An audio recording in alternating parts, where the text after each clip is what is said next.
antecipando aí para você se programar.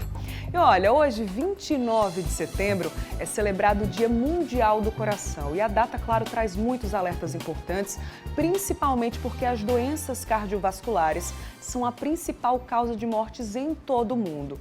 O cardiologista Ricardo Queiroga está aqui para conversar com a gente, hoje via chamada de vídeo. Bom dia, doutor Ricardo, seja bem-vindo ao Mulher Demais. Bom dia, Bruna. Para mim é um prazer participar do seu programa. Prazer é nosso, doutor. Inclusive, uma data tão importante, né, 29 de setembro, os dados são realmente preocupantes, né? São 18 milhões de mortes anualmente em decorrência de doenças do coração. E eu queria saber do senhor, doutor, quais são as principais causas?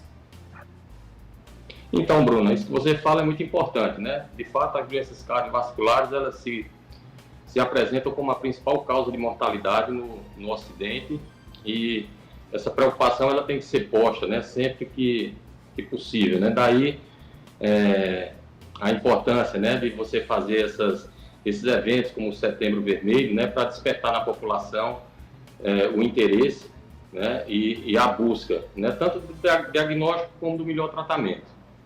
Nessas doenças cardiovasculares, principalmente no que diz respeito ao infarto, ao acidente vascular cerebral, né, que são as principais causas de mortalidade, você tem os fatores de risco, que são situações que, quando presente, aumenta, vamos dizer assim, as chances de você vir a ter um evento desfavorável, né, como o infarto e como o AVC. Então, você tem aí o tabagismo, você tem o sedentarismo, a obesidade, a hipertensão, a diabetes, né? Tudo isso são situações que, quando presente, aumenta a possibilidade de você vir a ter um evento dessa natureza. Perfeito. Doutor, o coração dá algum sinal de que não vai tão bem? Ou, de fato, assim, eventualmente acontece o infarto como uma surpresa mesmo para aquele paciente, para aquela pessoa? Tem alguma forma que o corpo dá esses sinais ou não? Se você pegar aí por base, vamos lá, o infarto agudo do miocárdio, né? Então, a doença coronariana, que é o substrato anatômico, né, para que tenha uma complicação em evento como o infarto, ela se apresenta basicamente de três maneiras. A primeira, né, angina, seria a dor no peito, né, que é uma manifestação clínica do sofrimento do músculo. Você tem o próprio infarto agudo do miocárdio como um evento primeiro da manifestação da doença, e a morte súbita, né, onde muitas vezes você tem um indivíduo que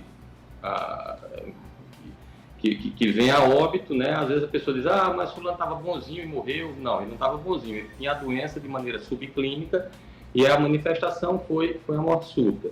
Então, a resposta para você é assim, né? Muitas vezes o coração, ele avisa, né? Avisa através da dor no peito, do desconforto, do cansaço, né? E às vezes as palpitações, né? A presença de alguma arritmia. Isso às vezes são manifestações clínicas da presença da doença.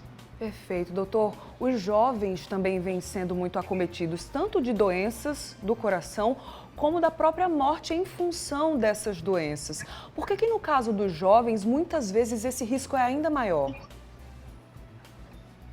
Na doença arterial coronariana, muitas vezes pela falta, né, de formação de circulação colateral para poder criar vias acessórias, né, para fazer com que o sangue chegue onde deve chegar.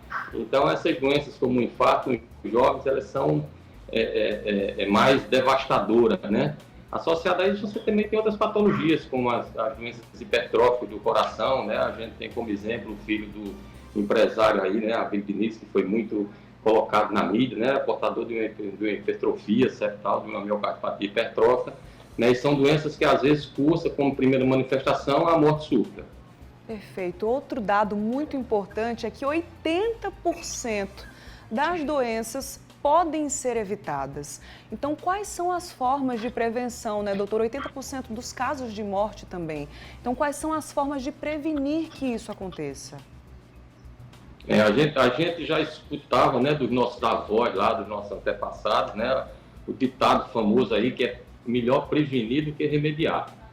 Então, a gente precisa incutir, né, na cabeça da população, né, que a prevenção é a melhor forma de você, né, evitar as doenças. Né? E nas doenças cardiovasculares você pode fazer, primeiro, procurando, né, o seu cardiologista, o profissional, né, para receber as orientações, né? Mas mesmo antes de você procurar o profissional para lhe orientar, você já pode, né, diminuir o peso, você pode evitar o sal, você pode evitar o álcool, né, a questão do tabagismo, o incentivo e o estímulo à prática de atividade física. Então, assim, o recado, né, e o alerta que a gente faz é que precisa prevenir, precisa, vamos dizer assim, adquirir a ideia dos hábitos saudáveis, né? E isso aí qualquer indivíduo, qualquer pessoa pode fazer desde a idade mais tenra. Não é o fato de você ser jovem que você vai estar despreocupado e vai estar submetendo o seu organismo a todas as agressões. Você, para ser um adulto, né, e um idoso saudável, né, isso aí você começa a construir lá atrás, entendeu? Então, o recado maior é esse aí, é prevenir hábitos saudáveis e procurar a orientação do profissional sempre que necessário. Com certeza. Falando já sobre diagnóstico, né, doutor, se a pessoa diagnostica, esse indivíduo já tem alguma doença cardiovascular, o contato deve ser mais próximo ainda com os profissionais, né, no caso com o cardiologista, mas uma equipe multidisciplinar, e precisa ser constante, não dá para começar o tratamento e abandonar depois, que não adianta, né? Isso, perfeitamente. Né, feito o diagnóstico, instituído o tratamento, a terapêutica, né, esse indivíduo ele precisa realizar consultas periódicas. A gente vê isso muito nos pacientes hipertensos, né? Às vezes o fato da hipertensão ser uma doença silenciosa, você encontra às vezes muita resistência por parte do paciente de aderir à terapêutica, né? Naquelas situações em que exige a necessidade de tomar medicamento, né? O indivíduo muitas vezes se pergunta, olha, eu vou estar tomando remédio para aqui, eu não sinto nada, mas a doença está lá. Na diabetes acontece também muito isso, né? Então, tomar medicação, precisa saber, no caso dos hipertensos, se aquela medicação está sendo suficiente para deixar os níveis, né, pressóricos vamos dizer assim, em níveis aceitáveis, né? Essa consulta periódica com o seu cardiologista é importante, né? Hoje em dia, outro ponto importante que você tocou, né, que são os outros profissionais, né? É o psicólogo, é o nutricionista, é o educador físico, né? Todos esses profissionais, eles também têm que estar envolvidos no tratamento dessas doenças, isso também é de fundamental importância. Então, assim, uma vez, né, diagnosticado, né, precisa fazer esse acompanhamento periódico. Muito bem, doutor Ricardo, obrigada, viu, pela sua participação. Feliz dia, orientações valiosas, não somente para hoje, essa data pontual, Dia Mundial do Coração, mas em qualquer período do ano. Então, obrigada, viu, doutor? Feliz quinta-feira.